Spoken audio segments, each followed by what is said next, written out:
আজি অসম চৰকাৰে এখন অতি মহিয়ান আঁচনি পবিত্ৰ আঁচনি অসমৰ ছাত্ৰী সমাজৰ বাবে উৎসৰ্গিত কৰিছে।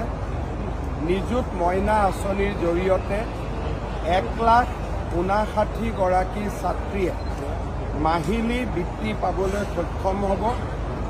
উচ্চতৰ মাধ্যমিক প্ৰথম বৰ্ষৰ ছাত্ৰীসকলে 1000 টকা, স্নাতক প্ৰথম বৰ্ষৰ ছাত্ৰীসকলে 1250 টকা আৰু পোষ্ট গ্ৰেজুৱেট প্ৰথম বৰ্ষৰ ছাত্ৰীসকলে 2500 টকা লাভ কৰিব।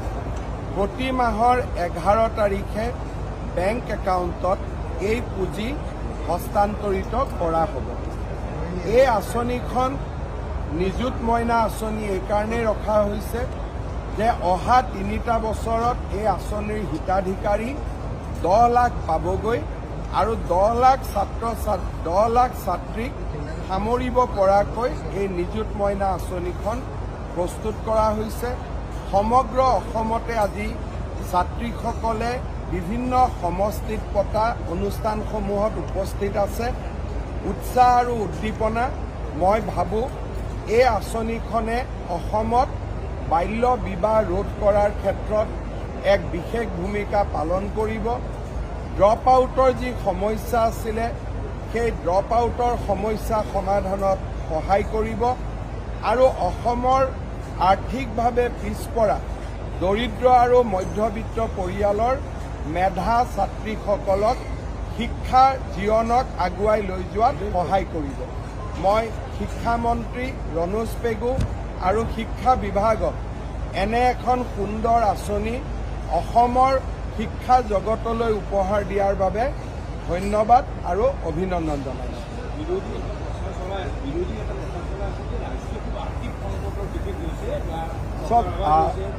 আৰ্থিক সংকটৰ মাজতো মানুহে অৰুণোদয় পাই আছে, 1 তাৰিখে দৰমহা পাই আছে, ফ্লাইঅভাৰ বনি আছে, মথাউৰি বনি আছে। গতিকে আৰ্থিক সংকটৰ ডেফিনেশ্যনটো কি সেইটো মই বুজি নাপাওঁ। গতিকে তেওঁলোকে মোক সূত্ৰটো বুজাই দিলে হ'ল যে আৰ্থিক সংকট মানে কি বুজায়। পূজা কমিটিয়েও অহাকালি পইচা পাব, বিহু কমিটিয়েও পইচা পায়, ভাওনা কৰিলেও পইচা পায়। গতিকে ক'ত আৰ্থিক সংকট আছে মোক দেখাই দিলে হ'ল। অসমে হৈছে কংগ্ৰেছৰ যিকোনো চৰকাৰতকৈ অসমৰে আটাইতকৈ ঋণ কম। ঋণ এনেকৈ ল'ব নোৱাৰি। মই বহুতবাৰ বিধানসভাত উত্তৰ দিছোঁ। ঘৰুৱা আয় 3.5% লোন ল'ব পাৰি আৰু অসমে লোন লোৱা ৰাজ্যসমূহৰ আটাইতকৈ তলৰ 5খনৰ ভিতৰত অসমত আছে আৰু কংগ্ৰেছ শাসিত ৰাজ্যবিলাক ওপৰত আছে।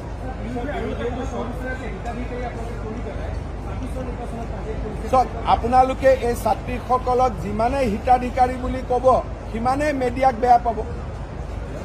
আপোনালোকৰ টিভি পেপাৰ নপঢ়া হ'ব, কাৰণ হিতাধিকাৰীৰ সংখ্যা আপোনালোকৰ ভাষাত এতিয়াতো বহুত বেছি হৈ গ'ল। অৰুণোদয় 40 লাখ, নিযুত মইনা 1.5 লাখ, 2 লাখ, স্কুটি প্ৰায় 60,000। যদি হিচাপ কৰে অসমৰ আমাৰ আয়ুষ্মান ভাৰতৰ আয়ুষ্মান অসমৰ কাৰ্ড 62 লাখ আৰু মই বন্ধ কৰিলে আপোনালোকে লিখি দিয়ে। যদি হিতাধিকাৰী কোনোবা এটা মাহত পইচা নাপায় সেইটো নিউজটো আপোনালোকে কৰি দিয়ে। চৰকাৰ তেওঁলোকে য'ত বনাই থাকক। বৰ্তমান ৰাইজৰ কাৰণে কৰিবলগীয়া মোৰ আৰু বহুত কাম আছে। আজি কংগ্ৰেছক সুধিব, তেওঁলোকে যেতিয়া 2008, 9, 10, 11 মনমোহন সিঙে বিভিন্ন ভাষাক ধ্ৰুপদী ভাষাৰ আখ্যা দি আছিলে তেতিয়া কংগ্ৰেছে প্ৰতিবাদ কিয় নকৰিলে যে অসমীয়াকো দিয়ক বুলি।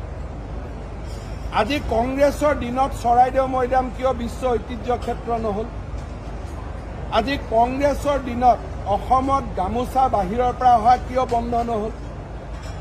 আজি কংগ্ৰেছৰ দিনত ইউনিভাৰ্চেল হেল্থ ইঞ্চুৰেঞ্চ কিয় নহ'ল। গতিকে কংগ্ৰেছৰ হাতত এতিয়া কোনো অস্ত্ৰও নাই, কোনো ইছ্যু নাই। ৰাতিপুৱা গধূলি মোক অলপ গালি গালাজ কৰি থাকিব, তাৰ বাদে একো নাই।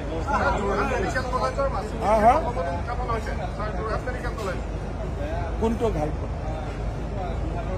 এই ঘাইপথটোত নতুন নতুন কন্ট্ৰেক্টৰবিলাক আহিছে মই ভাবোঁ এইটো বছৰত বহুত ইম্প্ৰুভ হৈ যায় 10 বছৰ চৰকাৰ হৈছে আমাৰ ক'ৰবাত চৰকাৰ ৰাজ্যত জিকে ক'ৰবাত হাৰে কিন্তু তাৰ লগত আৰু প্ৰত্যেকটো ইলেকশ্যনতে কেনেকৈ বিজেপি জিকিব 10 বছৰ পিছত কোনোবা জেগাতো পৰিৱৰ্তন হয় কিন্তু কেইদিনমান আগতেতো আমি উৰিষ্যাত জিকিলোঁ মধ্যপ্ৰদেশত জিকিলোঁ ছত্তীশগড়ত জিকিলোঁ জিকাৰ প্ৰশ্নবিলাকটোতো কৰিব লাগে জল জীৱনত এটা সমস্যা আছে দিল্লীয়ে কিছুমান আমাক এডভাইচ দিছে কিন্তু অহাকালিও কিছু পইচা আহিব আঁচনিটো দিল্লীৰ হয় দিল্লীয়ে ভাৰতৰ প্ৰেক্ষাপটতে কিবা কিবি নতুন চিন্তা কৰি অসমক লৈ নহয়